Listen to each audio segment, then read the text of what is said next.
Hello, সবাইকে স্বাগতম আমার মিনি ব্লগে। প্রিয় বন্ধুরা, আপনাদের সকলকে স্বাগতম। যারা আমার ভিডিওটি দেখতে পাচ্ছেন, এখন আমি আপনাদেরকে দেখাচ্ছি একটি ঐতিহাসিক বিল্ডিং এবং এটি কী জন্য ইউজ হচ্ছে বর্তমানে। আমার পিছনে যে বিল্ডিংটি দেখতে পাচ্ছেন বর্তমানে, এটি হলো টাউন হল বা এটার অপর নাম হলো ইস্তাদ কুইস। এটা আর কি ইউনিয়ন পরিষদ বা সিটি কর্পোরেশন হিসাবে কাজ হচ্ছে বর্তমানে।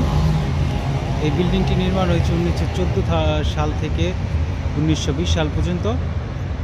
ইম্পর্টেন্ট দিক হলো এই বিল্ডিংটি সম্পূর্ণ ইনটেক রয়েছে। 1945 সালে যে দ্বিতীয় বিশ্বযুদ্ধ হয়েছে